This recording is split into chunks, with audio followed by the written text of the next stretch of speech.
Muchísimas gracias. Estoy muy contenta de estar aquí con ustedes. Esta es la primera vez que participo de manera presencial en el simposio y creo que es un esfuerzo realmente bastante eficaz y bastante productivo con el objetivo de unir experiencias, ¿no? Entonces, bueno, yo les voy a hablar al respecto del linfoma células del manto en recaída, qué hay actualmente en la literatura y pues probablemente podamos comentar al final un poco de nuestras experiencias en cada uno de nuestros países. Que bueno, somos Latinoamérica, tenemos experiencias parecidas, no obstante, tenemos sistemas de salud que pueden ser diferentes y tener algunas peculiaridades. Esta es un poquito la agenda que preparé el día de hoy. Vamos a hablar de algunos de estos temas.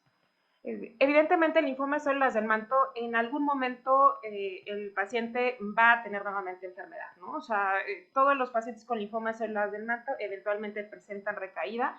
Hasta el momento son muy poquitos que logran una curación duradera.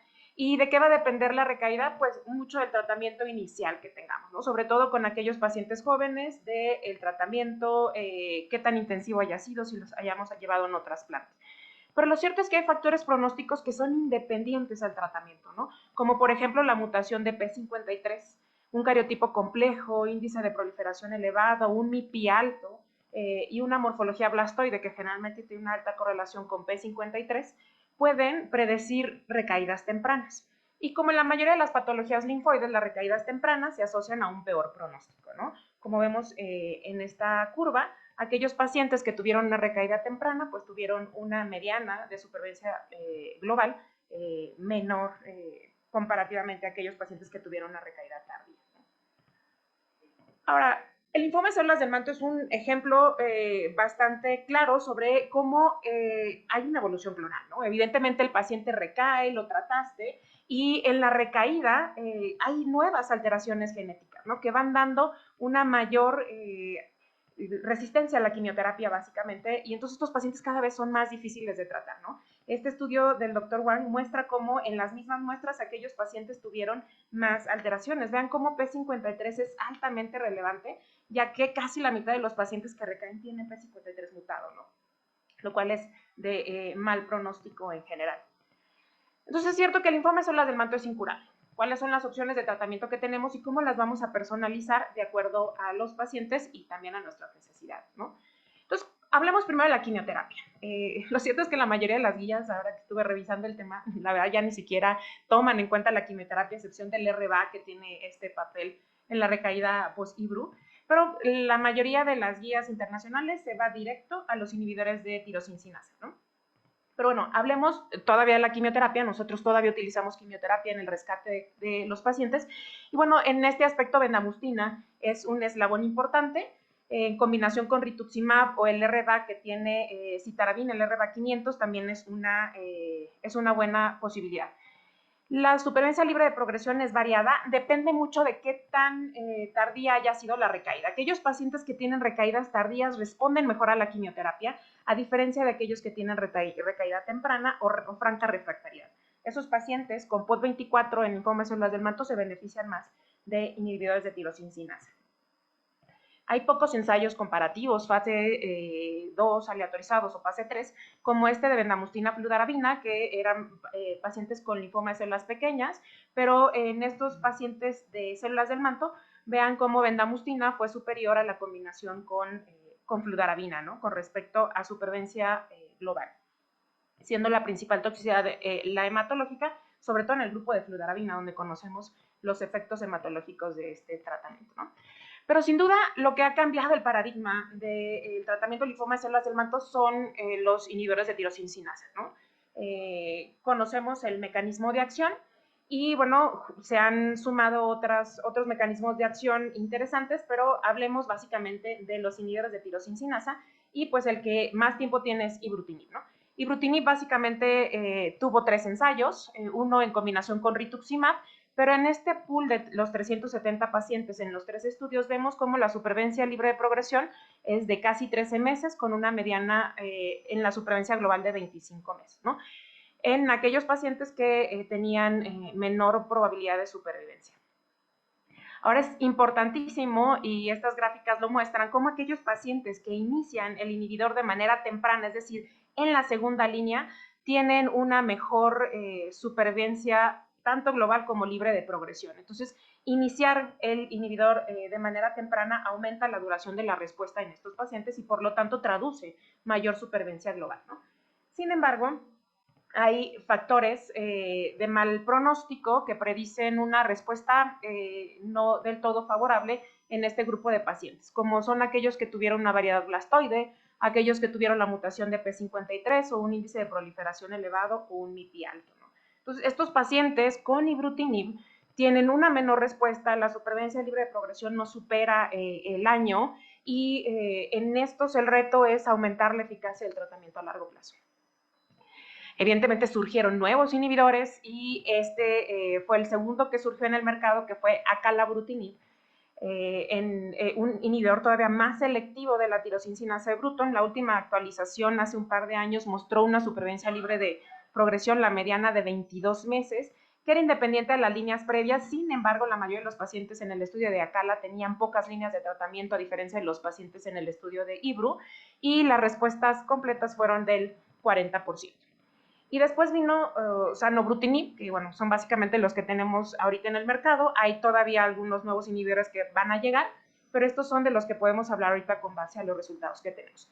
Zanu tiene respuestas todavía mayores, con respuestas completas del 68%, y la mediana, la supervivencia libre de progresión, la mediana es de 33 meses, o sea, es decir, que parece altamente eficaz.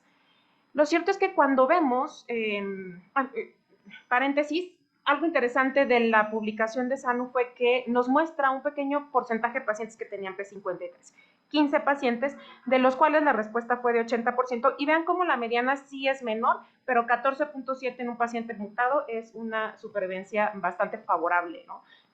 Con relación a los resultados previos. Entonces, este es el resumen de los pacientes con previamente con su tratamiento con inhibidores de tirosincinasa. Estos son los estudios que tenemos. Y lo cierto es que es difícil comparar la eficacia del tratamiento, dado que eligieron, o sea, la mediana de líneas de tratamiento es diferente, los factores de riesgo son diferentes. Entonces, sería un poco injusto hacer una comparación con respecto a la supervivencia libre de progresión y decir que uno es más eficaz que el otro, ¿no? No hay un estudio en manto, al menos, en LC sabemos que sí lo hay, pero en manto no, que haya puesto a competir face to face este tipo de tratamientos. Y bueno, por lo tanto, el tratamiento en los pacientes tiene que ser de cierta manera individualizado y también en base a lo que tengamos disponible, un poco adecuarlo a nuestras necesidades. Lo que sí es relevante es los perfiles de seguridad que han mostrado cada uno de los medicamentos, ¿no?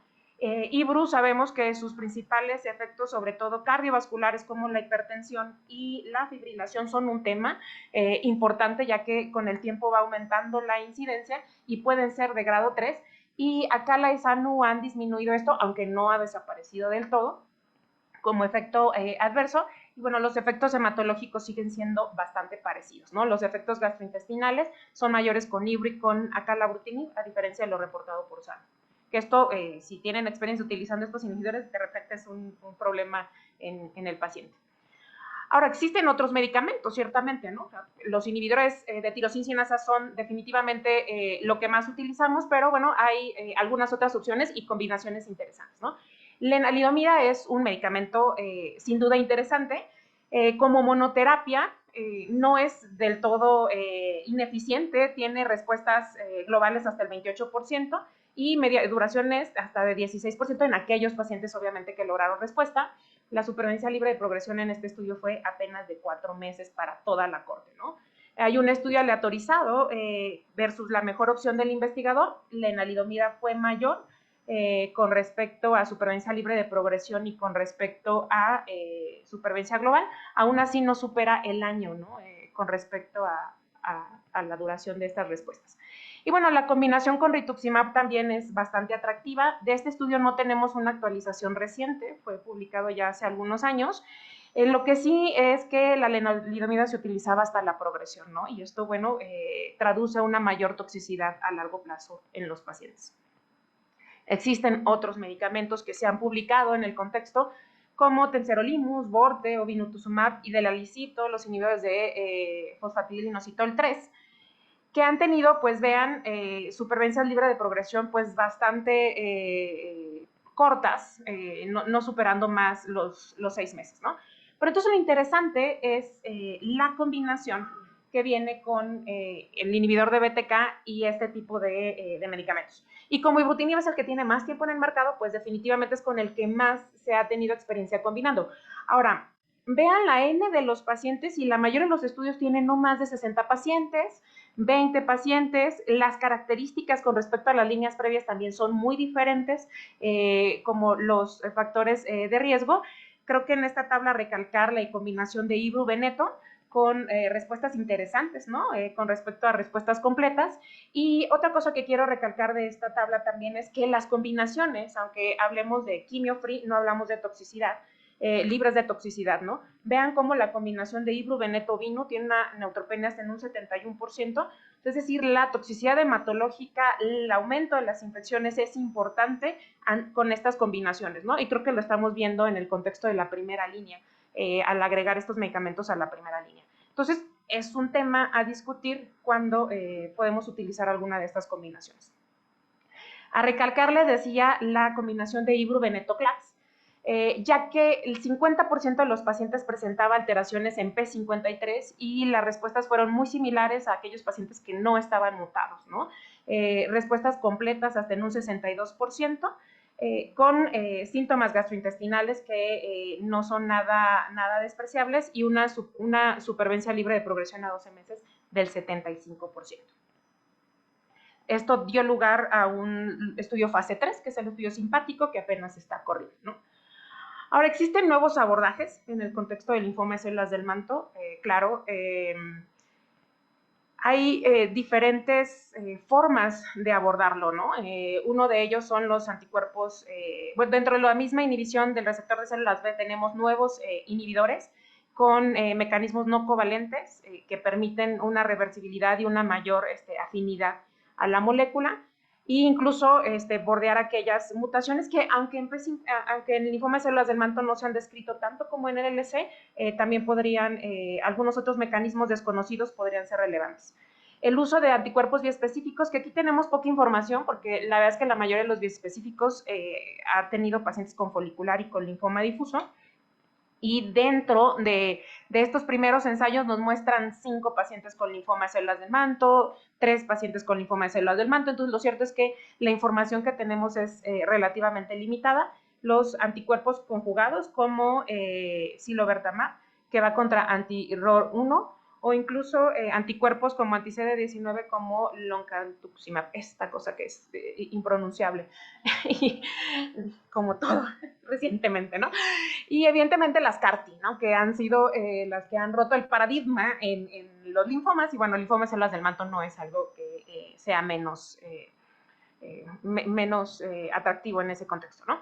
Ahora, definitivamente el reto es cómo vamos a tratar a aquel paciente que recayó después de ibrutinib, ¿no? El problema del paciente que recae después de ibrutinib es que es un paciente que tiene una supervivencia muy corta, son pacientes que fallecen en los primeros 6 a 8 meses, son pacientes que generalmente la terapia que utilices después tiene una muy pobre respuesta, y es una respuesta que dura muy poco. Son pacientes además con una mayor fragilidad, o sea, evidentemente son pacientes de mayor edad, tienen ya el antecedente de una quimioterapia previa, tienen una baja reserva medular, tienen ya un desgaste previo a la quimioterapia. Entonces son pacientes que son difíciles también en el contexto de la decisión del tratamiento, y que tienen mecanismos de resistencia que todavía no conocemos del todo bien, ¿no?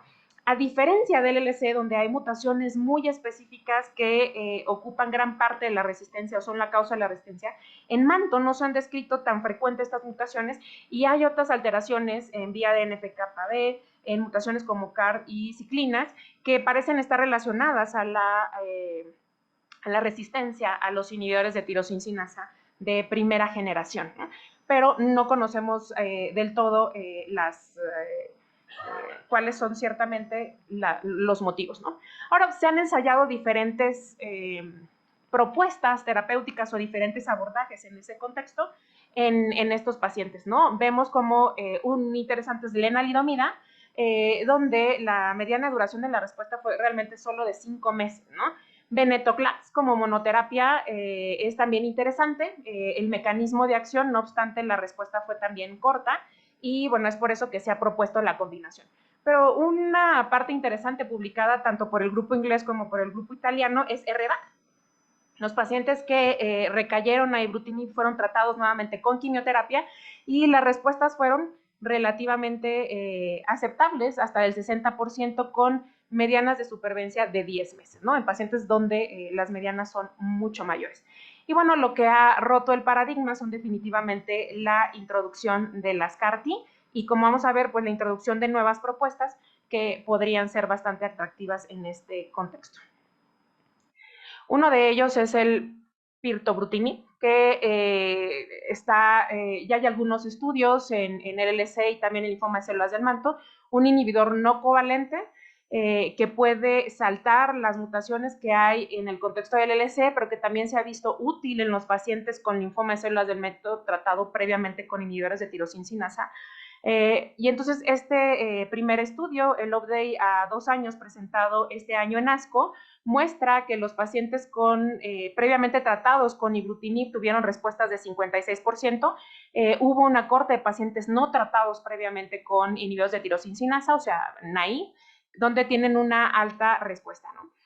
Queda la duda si a la larga Pirto va a ser mejor que alguno de estos otros inhibidores en un primer rescate o incluso en una primera línea, son cosas que todavía no podemos responder, pero evidentemente el uso de este medicamento en el contexto de pacientes previamente tratados con estos inhibidores es interesante. Vean la supervivencia libre de progresión de 7 meses con una duración de la respuesta en aquellos pacientes que habían tenido respuesta de 17 meses, ¿no? Bastante atractiva en comparativo a lo que teníamos previamente. Efectos adversos, bueno, relativamente parecidos, sobre todo los efectos adversos relacionados gastrointestinales y algunos otros eventos adversos menos comunes, grado 3, y fibrilación auricular que se presentó en 1 o 2 pacientes, ¿no? Parece ser relativamente seguro como los inhibidores de segunda generación. Tendremos que conocer más con el tiempo con respecto al perfil de seguridad de estos pacientes. Ahora, no podemos dejar de mencionar las CAR-T, ¿no? Como el gran faltante en Latinoamérica, que de cierta manera creo que la frustración que sentimos la mayoría es llegar a un congreso internacional y que todo lo que sea es CAR-T y nosotros pues solo mirar qué se está haciendo en otros lados, ¿no? Pero bueno, este estudio publicado por Malcolm Wang, que básicamente es el líder mundial en linfoma de células del manto, tiene cuestiones interesantes, ¿no? Pacientes previamente con varias líneas de tratamiento, vean cómo la mayoría tenía más de 3 líneas de tratamiento, hasta 17% de los pacientes eran P53 mutados y todos tenían previamente el uso de algún inhibidor de tirosina, ¿no? Las respuestas completas fueron bastante favorables, hasta el 67%, con respuestas objetivas de más del 80%, o sea, realmente una terapia muy eficaz. Y bueno, la actualización que tenemos hasta ahorita, la mediana no había sido alcanzada. Lo que hemos aprendido con las CAR-T es que no curan a todos los pacientes. Definitivamente la curva continuará cayendo, pero en comparación a los estudios previos es interesante la duración de la respuesta. Eventos adversos, pues sí, síndrome de liberación de citocinas, la neurotoxicidad, que no fue nada despreciable en 1/3 de los pacientes, al menos algún grado, y las infecciones que pueden presentarse en estos pacientes. A destacar en una actualización reciente publicada, llevada a ASCO en el 21, el 70% de los pacientes continuaba en respuesta. De los pacientes con P53, todos lograron respuesta completa y lo que sí observaron fue en que aquellos pacientes que eran refractarios inicialmente a la primera línea, que tenían un POD24, tenían una menor supervivencia que aquellos pacientes que habían tenido recaídas más tardías, ¿no? Entonces, parece ser que aquí sigue habiendo un faltante con respecto a un tratamiento más eficaz. Otras opciones, loncastuximab, que es un anti-CD19 con un anticuerpo conjugado, un poquito, ya conocemos un poquito este mecanismo con otros medicamentos, y vean, bueno, solo 6 pacientes tenían linfoma de células del manto, pero las respuestas parecen atractivas, ¿no? Entonces habrá que ver qué pasa con este tipo de medicamentos. Finalmente, en las últimas diapositivas quiero hablar de accesos a lo mejor que todavía tenemos nosotros, ¿no? ¿Qué pasa con el trasplante? Bueno, del trasplante hay diferentes estudios, pocos pacientes, hay algunos que hablan de un muy buen pronóstico, con una mortalidad baja, son generalmente muy variados en contextos muy diferentes, pero recientemente el EBMT publicó una corte de 324 pacientes, un muy buen número, con linfoma de células del manto trasplantados en los últimos 10 años, ya en el contexto de la era de los inhibidores de tirosinasa, y vean cómo la mortalidad relacionada al trasplante es de 24%. Digo, o sea, bastante alta, con una supervivencia a 4 años libre de progresión de 31%. O sea, es decir, un tratamiento bastante agresivo que tampoco cura a todos los pacientes, que tiene una alta probabilidad de mortalidad. Y bueno, el principal problema también tiende a ser la enfermedad de injerto contra huésped, que en el primer año se presenta hasta en el 40% de los pacientes. Entonces, sí es una opción, no para todos, tomando en cuenta además que la mediana de edad de nuestros pacientes es de 60 y tantos años, ¿no? Lo mismo en México. ¿Qué pasa con P53 mutado? También una revisión reciente muestra que aquellos pacientes que fueron llevados a halogénico de manera retrospectiva en algún contexto, con manto tuvieron una supervivencia muy parecida a los pacientes que no eran P53 mutados, de tal manera que esta también podría ser una opción en aquellos pacientes específicamente mutados para P53, ¿no?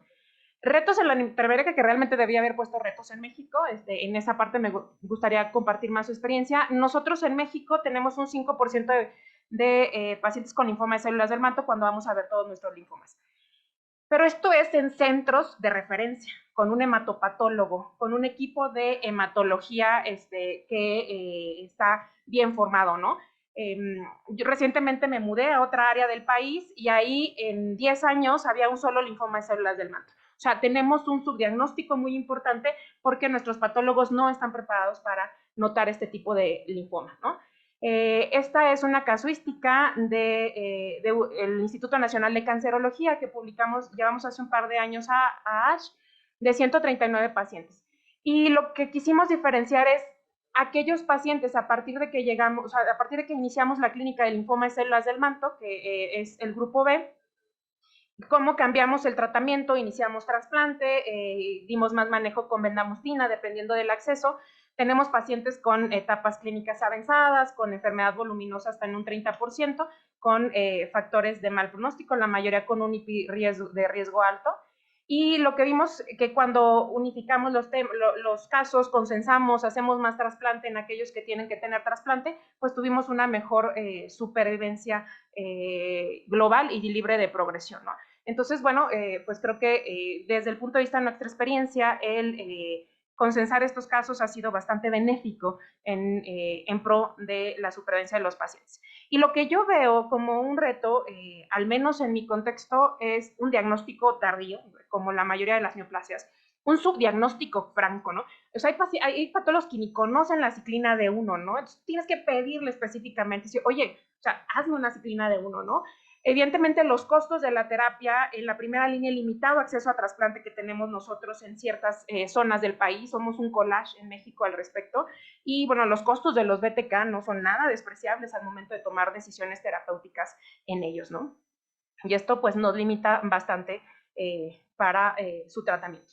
Finalmente, algunos mensajes que me gustaría que se llevaran a casa son que eventualmente todos los pacientes van a recaer, sin duda, y que el uso de BTKs de manera temprana es sin duda una de las mejores acciones, dado que favorece una duración de la respuesta más prolongada. Sin embargo, ¿qué BTK utilizar? Pues dependerá de las características del paciente, del perfil de seguridad que estemos buscando, también del acceso que tengamos en nuestros países, ¿no? La recurrencia después de estos tratamientos es de muy mal pronóstico, lo ideal es CAR-T, pero bueno, en nuestro contexto en pacientes jóvenes el trasplante halogénico podría ser una opción, seguido probablemente de una inducción con RBAC, y la introducción de nuevas moléculas como inhibidores no covalentes, anti-ROR1, anticuerpos biespecíficos, que finalmente no puse una diapositiva, son pocos los datos, pero y eventualmente irán apareciendo, pues es bastante promisoria en este panorama, ¿no? Necesitamos más datos epidemiológicos de lo que está pasando de linfomas de células de manto en nuestros países y en nuestra región. Y bueno, creo que es como la siguiente tarea a trabajar. Agradezco muchísimo su atención y quedo con ustedes para dudas. Gracias.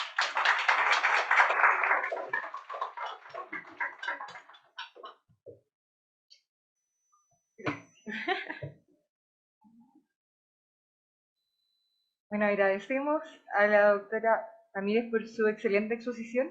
Le agradecemos a los asistentes, ya están más de 100 personas conectadas y este simposio ha sido récord en el contexto que fueron más de 500 inscritos de una variedad de países.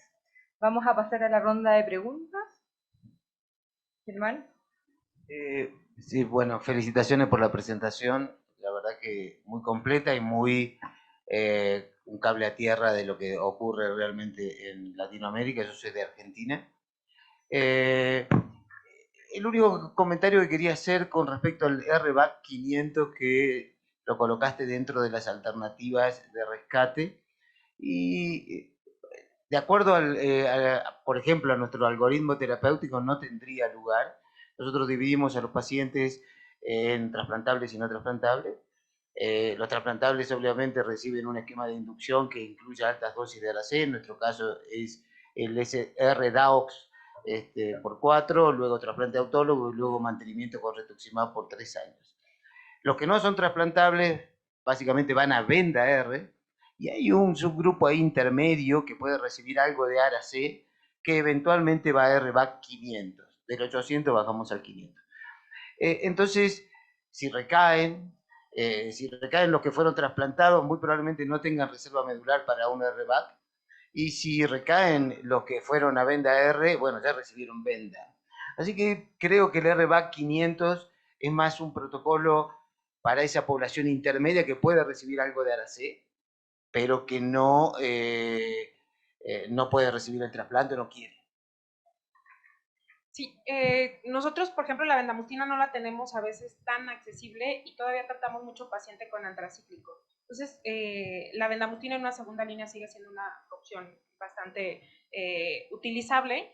Y estoy de acuerdo, aunque sean 500 miligramos de citarabina, el paciente te hace trombocitopenia y eventualmente lo tienes que transfundir durante el nadir de la quimioterapia. Entonces, sí, el RBAC a mí me gusta, pero sí tiene que tener muy seleccionado al paciente y un paciente que previamente no haya utilizado vendamustina o incluso citarabina.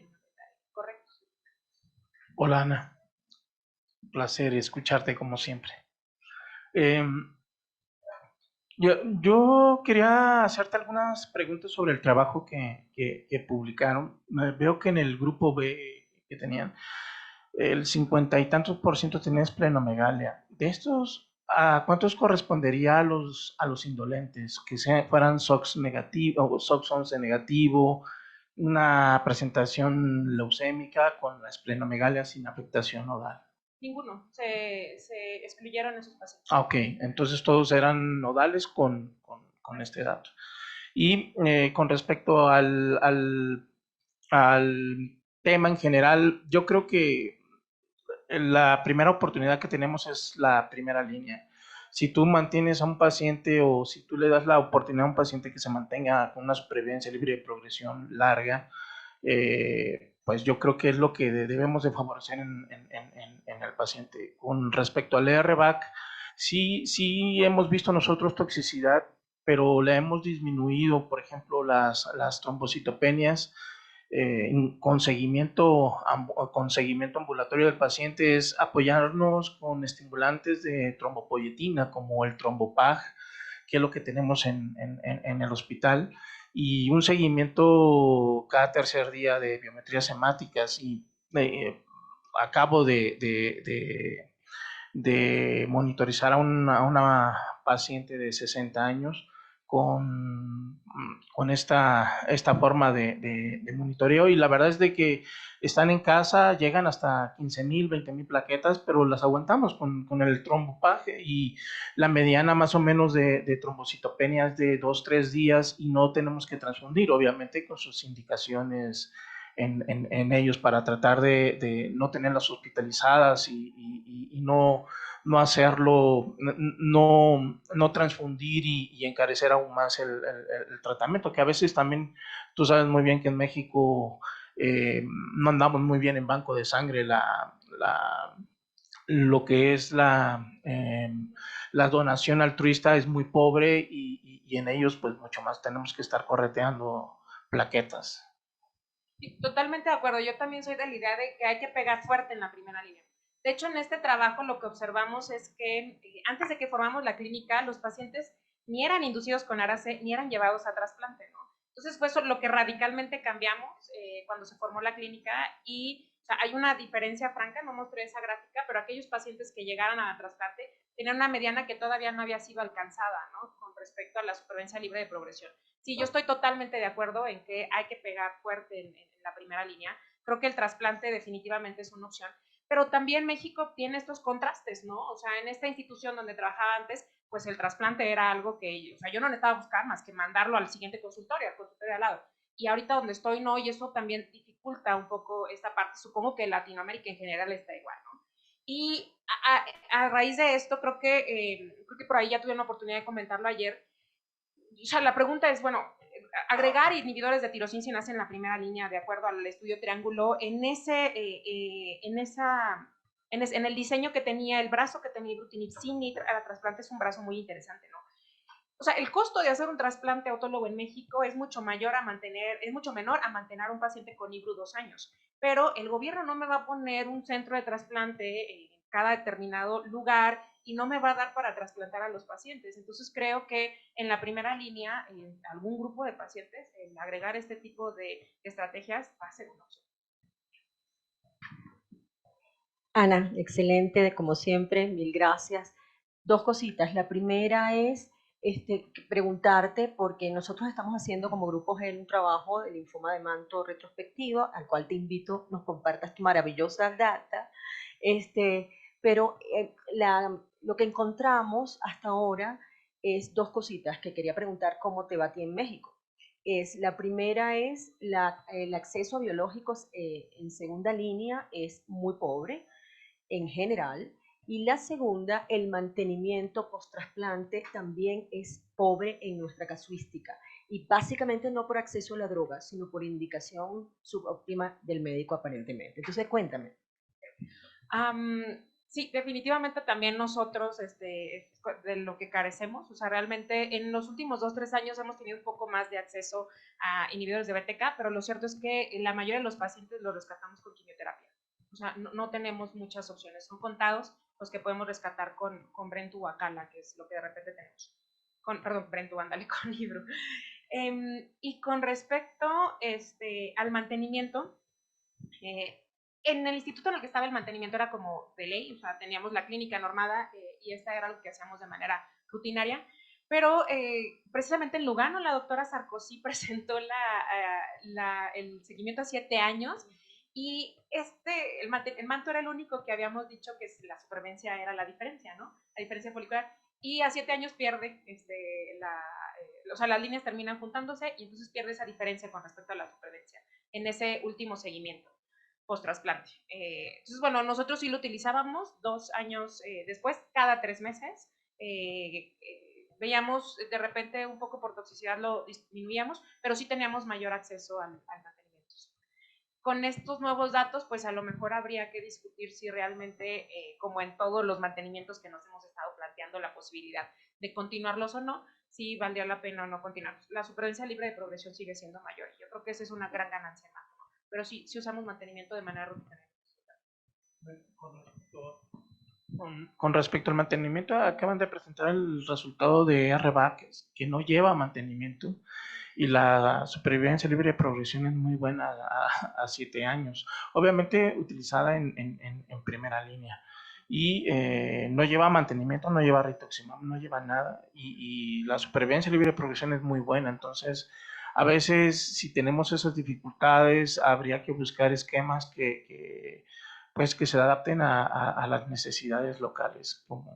De hecho, mantenimiento en manto solo tendría 2 indicaciones, que es después de R-CHOP, de acuerdo al estudio presentado en New England hace algunos años. En bendamustina está muy claro que la bendamustina en mantenimiento, ¿no? O sea, que fue una de las críticas que se hizo al Shine, por ejemplo, dado que tenía mantenimiento con rituximab. Y la otra sería en el post-trasplante, que, insisto, o sea, lo que acaba de presentar Sarkozy nos pone como en duda y habría que discutir ese otro punto, ¿no? Sí, de acuerdo, o sea, mantenimiento no es para todo. Sí, lamentablemente no tenemos más tiempo para preguntas.